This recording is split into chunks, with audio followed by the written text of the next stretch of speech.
That looked easy. We're plugged.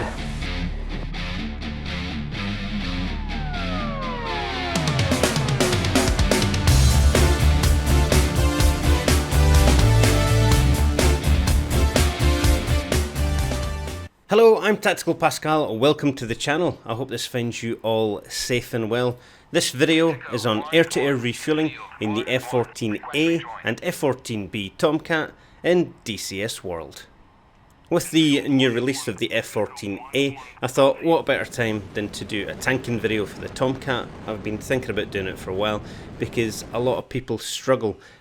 Some of the guys and I had a conversation last night in the Tactical DCS training Thursday, and a few of them said they struggled with tanking the Tomcat because it's got a difficult sight picture. So this video is intended to get you to A, find the tanker, and B, take all that lovely fuel from it. Here we are sitting in the Tomcat, and we need to find our tanker. We're on the Tactical DCS training server, so I know that we're looking for Arco 41. So I'm going to get Jester to find Arco 41 with TACAN first, Tomcat radio, and then where is it? Arco 41.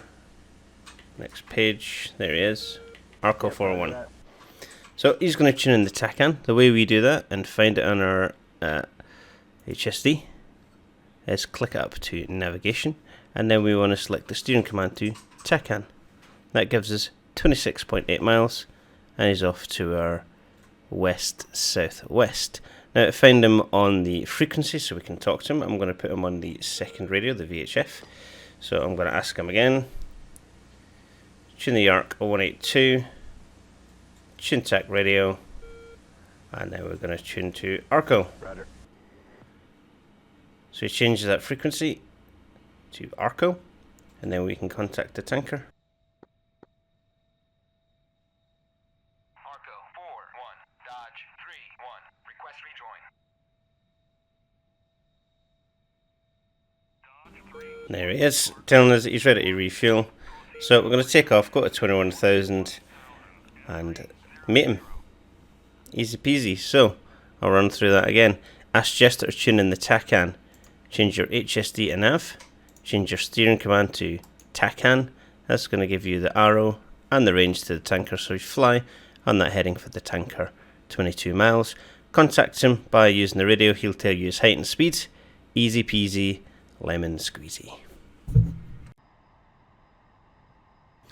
So I'm in the F-14B for now.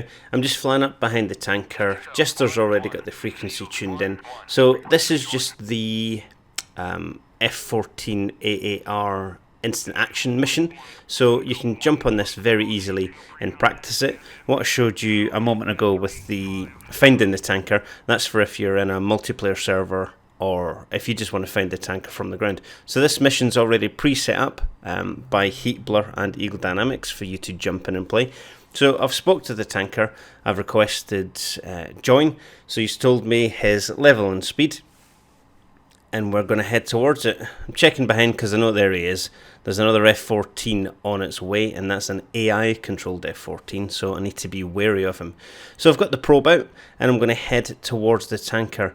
And what you'll see in a moment is I move into manual bombing mode, and that makes the F-14 much more stable when you're tanking. It's the same in the 18 and the Bravo and the Alpha.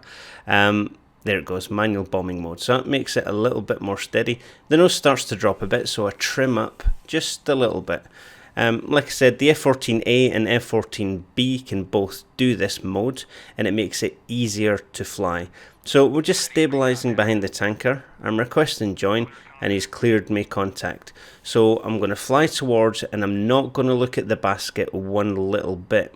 What I do want is the hose to come through the eyebrow indicator on the top right, but I'm going to fly towards the basket, keeping that somewhere in the middle and slightly to the right of that little front window through the canopy.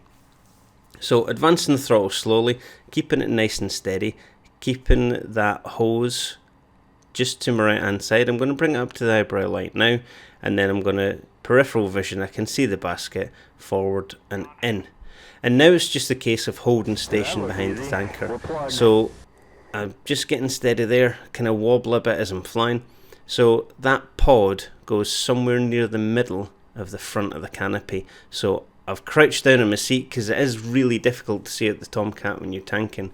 But I sort of slouch down in my seat, and then I try and keep that in the middle. And if you can see the door on the tanker above the tanker's right wing, I try and keep that somewhere near the top left of my left window in the canopy. And that's my sight picture. Hose going through the eyebrow indicator, pod going through the top of the canopy somewhere, and then I've got that window on the left hand side. And that lets me know if I'm going too far back or too far forward. So I'll do the same now in the F14A. Like I said, this is the B. So here I am in the A. I've put the mirror on. I didn't have it on in the B. I don't really like refueling with the mirror on because sometimes it's distracting. The one thing you will notice about tanking the F14A compared to the B is the engines are less responsive. Well, it's not less responsive. Because engines aren't as powerful when you're trying to play catch up. So if you're dropping back off the hose, that's me flying through the jet wash. If you're dropping back off the hose, it's a lot more difficult to catch it. So you need to be aware of that. If you start to drop off, you need to add the power quickly. And what I've done in this example is I'll add the control inputs. So you'll see in the bottom left in a moment, that's me saying ready pre-contact. So you'll see in the bottom left in a moment that I bring up the controls so you can see these throttle inputs. So I'm in manual bombing mode again, and then I'm going to have slight back pressure on the stick. It's just the way I like to refuel. I always like to be pulling up very slightly. It's just comfortable for me rather than trimming it out entirely, because when you take fuel it changes the balance of the aircraft. So I like to have a little bit of nose up attitude. So I'm coming towards the tanker. The sight picture in the A is exactly the same as the B. So that hose is going to go through the right eyebrow indicator. The pod is going to go in the top right of that front window in the canopy. And then we're just going to wait and hope Jester doesn't shout something about Star Wars. So we're pulling up slowly. I'm looking at the basket in my peripheral vision. I'm not looking at that at all. I'm just looking at the pod out that front window. So I just stabilised a little bit there.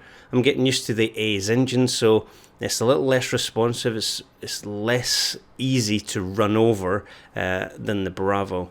So slowly, and then clink, in we go. We're connected. So now we just hold station. So same sight picture. That's the window in the top left, pod in the middle, and then eyebrow light for the hose. That's going to keep me with those 3 points plugged in to the tanker. So in just a second I'll bring up my controls indicator, and then you'll see what we look like. So here we go with the controls, and you can see that the throttle is always moving just a little bit forward, a little bit back, a little bit forward, a little bit back, and then the stick is moving ever so gently, and you can see it's a little bit below the center of cross because I've got slight back pressure on it. I'm pulling it very slightly, so I haven't trimmed out to level. I've trimmed out so I'm just a little bit below level because it's just the way I prefer to tank. I'm sure you could trim it out, it'll be much easier for you, but the key thing when tanking is nice smooth control, just taking it nice and easy. If you make a big wild correction, stay calm, stay loose, keep that pod in the middle, keep the hose going through the eyebrow, and keep the window on the left hand side. That's your sight picture on the Tomcat. It will require you to crouch down a little bit in your seat. It can be uncomfortable at times, but you could always just move the seat down using Control Shift and Numpad 2, I think is the default. I'll have to check. I've tried this in both VR and using Track IR.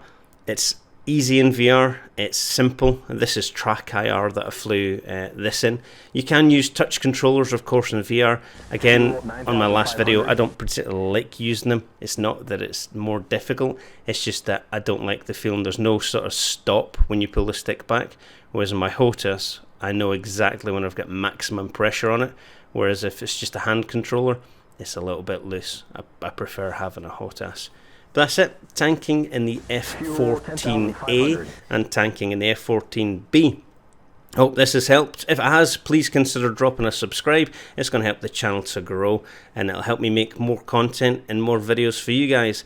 If you don't want to practice training, come along and join us at Tactical DCS. I will leave a link in the description below. And of course, check out my sister channel with good old Juice at the Air Warfare Group. I'll leave a link to that channel in the description below as well. That's it. Tanking in the F-14A and B Tomcat. Until next time, Tactical Pascale, out!